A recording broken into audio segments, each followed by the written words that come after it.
Strange Rules of the Demon Slayer Corps number 1. Why isn't Tanjiro's rank higher? And why didn't Oyakata-sama make him a Hashira? First, let's go over the ranks in the Demon Slayer Corps. They have different ranks like Kinoe and Mizunoto. Let's look at the ranks from the top. Kinoe, Kinoto, Hinoe, Hinoto, Tsuchinoe, Tsuchinoto, Kanoe, Kanoto, Mizunoe, Mizunoto. They all sound cool, but what do they actually mean? Simply put, these are like numbers. Today when we count dates, we say first, second, third, but back then they used to say Kinoe, Kinoto, Hinoe, and so on. So think of them as numbers. But wait, there are 30 days in a month, but there's only 10 of these. So how do you describe 11? Well, to say 11, you say mid-Kinoe. And to say 21, you say end-Kinoe. Now let's look at Tanjiro's rank. After the final selection, right after he joined, his rank was Mizunoto, which is at the very bottom. Then in the Entertainment District arc, we find out that he got promoted to Kanoe, so he went up 3 ranks. But looking back at all of his accomplishments leading up to that point, he cornered Rui, and he took out Enmu. He's putting up an even fight against the 12 Kizuki, so he should already be a candidate to become a Hashira. If it was up to me, I'd probably put him around Kinoe, which is 9 ranks higher than where he started. But then when you think about it, he's not fighting by himself. Nezuko, Zenitsu, Inosuke, Gyusan, Rengoku-san, someone's always helping him out. So 9 ranks divided by 3, that's 3 ranks per person, so I guess his current rank makes sense. In order to go up 9 ranks, he'd have to take out a powerful demon all by himself. I guess that's why he's still at the bottom. And according to the fan book, at the time of the final battle, his rank is Hinoe. So after the battle in the Entertainment District arc and the Swordsmith Village, he went up 4 ranks. But considering what he's accomplished, I wouldn't be surprised if his rank was higher. But the battle against Gyutaro and Hantengu, Tanjiro played an important role. But Tengen Uzui Mitsuri Kanroji played an even bigger role. Tengen played a major role in the fight against Gyutaro, and in the fight against Hantengu, Kanroji was the one who was fighting Zohakuten, the strongest clone. Tanjiro played a crucial part in all of this too, but saying that he took them out by himself is a bit of a reach. That's probably why he only ranked up 4 levels. And above his level, that's where the Hashiras are. To become a Hashira, you have to take out a 12 Kizuki or take out 50 demons. Then one must rank up to Kinoe and wait for selection. And if nobody meets these criteria, the position is left open. So Tanjiro, he's not a Hashira yet simply because of his rank. And when you count the demons he's taken out up to the Swordsmith Village arc, Swamp Demon, Susamaru, Yahaba, Kyogai, Spider Demon, Mother, Enmu, Gyutaro, Hantengu, and he's never taken out a 12 Kizuki by himself. And even if we were to count Enmu, Gyutaro, and Hantengu, he's only taken out about 8 demons. Every battle was memorable and epic, but, simply put, he hasn't met any of the criteria in order to become a Hashira. By the way, Rengoku-san in the Rengoku Gaiden and Sanemi in the novel, they defeated a lower rank demon to become a Hashira. But unlike them, maybe some of the Hashiras got to where they are today by defeating 50 demons. That's quite impressive. To do this, first you have to find the demons before the others and take them out. And since you have to keep fighting non-stop, you can't even get injured. If you get thrown out of the action for 3 months, you just don't have enough time. At that rate, you'd be lucky to take out 4 demons a year tops. That means it would take 12 and a half years to get to 50. That's a very long time, and it's probably much easier said than done.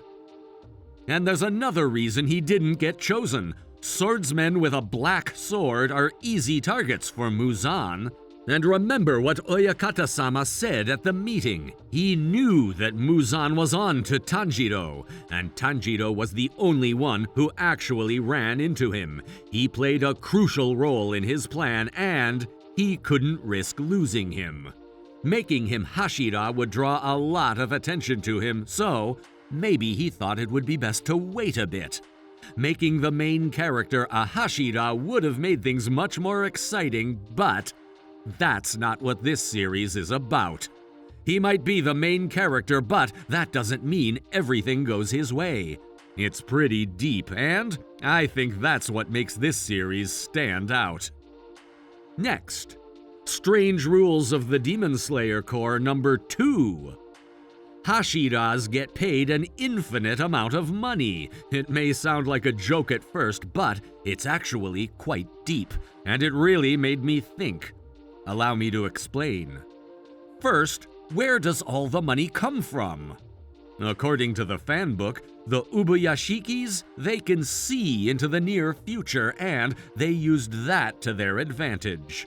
Also, this is just speculation, but the Wisteria family?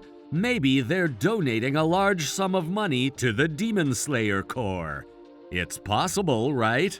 They're already looking after the Demon Slayer by cooking and cleaning for them, and many of them have been victimized by demons. They hate demons, and they want to stop them at all costs, so that gives them a lot of motive. That's why I wouldn't be so surprised if they were donating a large sum of money to the Demon Slayer Corps. And when you consider Oyakata-sama's ability and personality, maybe it's the other way around.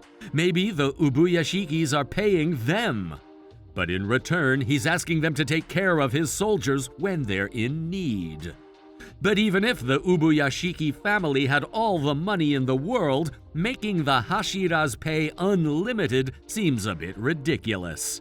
But this is what makes Demon Slayer such a beautiful story. Allow me to explain. First, you might be wondering, do the Hashiras need that much money anyways? You don't see them partying or buying expensive things. Kanroji eats a lot, sure, and Rengoku brought back a lot of souvenirs for his little brother, but that's about it. And you don't really need that much money to do either of those things. So the Hashiras don't spend as much to begin with. And Oyakata-sama, I think he pays them an unlimited amount of money out of respect. He's telling them, I trust you guys, take what you need. This may not sound like much, but think about it in today's terms. Basically, the CEO is saying to his employees, buy whatever you need to get the job done. Sounds like a pretty nice company, don't you think? I've always been a worker working for someone else, so this idea was really new to me. In a normal company, your worth is determined by your boss, your age, how many years you've been working there, and I thought that was the norm. But the relationship Oyakata-sama has with the Hashiras, this is how it should be, I think. The worker gets to decide what's fair. They get to decide what their worth is. And since the CEO fully trusts them, he pays them whatever they desire. It's a really beautiful way of working if you think about it. But in today's world, the CEO, our bosses, they decide how much we get. But sometimes they don't even know what their employees do, and frankly, I don't think they care. But even then, they make all the big decisions for us. Maybe we can call it the arrogance of the employer. But sometimes it's the other way around. Call it the arrogance of the employee. Some people who don't even work that hard, they demand higher pay. Either way, under this system, there will always be some kind of trouble. The way the Hashiras get paid, I think that's the ideal. The worker knows what he's worth, and they get to decide how much they get paid. And Oyakata-sama trusts them, so he pays without asking questions. It's really beautiful if you think about it. It puts things into perspective, and it really made me think about our system today. And I think demons can relate to this as well. Muzan is always watching over them, evaluating and judging them at every turn, and it's a one-way street. They get no say in it. Plus, they have to work for free. Okay, moving on. Strange Rules of the Demon Slayer Corps number 3. The Demon Slayer Corps executes their mission in complete secrecy.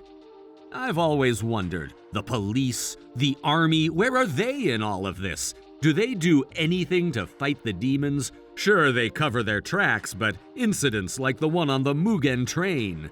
Some things you just can't cover up. We've seen police officers here and there in the anime, but we don't hear much about them. So why is that? Why aren't they doing anything about the demons? Well, this is my guess, but maybe the police made a deal with the Ubuyashiki family years ago. First, the Ubuyashikis, they have a personal vendetta against the demons, so they want to take matters into their own hands. Next, let's look at it from the police and the army's perspective. If it was up to them to fight the demons, they'd have to write something like this in the job description. Must be able to fight demons. P.S. Demons eat humans for breakfast. Who's gonna sign up for that? Not me. And if they made the existence of demons public, people would most likely panic. Humans can turn into demons too? How do I know you're not a demon? You wouldn't be able to trust anyone. People will stop going outside, and everything will come to a halt. So from the government's standpoint, they want to get rid of the demons, but they want to do it in secrecy. That's where the Demon Slayer Corps come in. And to make things even more convenient, they want to do this. Then why not let them? This would explain why we don't see the government taking things into their own hands. The Ubuyashikis and the government's secret deal, pretty exciting, right? Again, this is all just speculation, so I don't know if that's what really happened, but it's still a lot of fun to think about. That's it for today. Thanks for watching. See you in the next one. That's all for now. For more Demon Slayer theories, please like and subscribe for more videos. See you soon.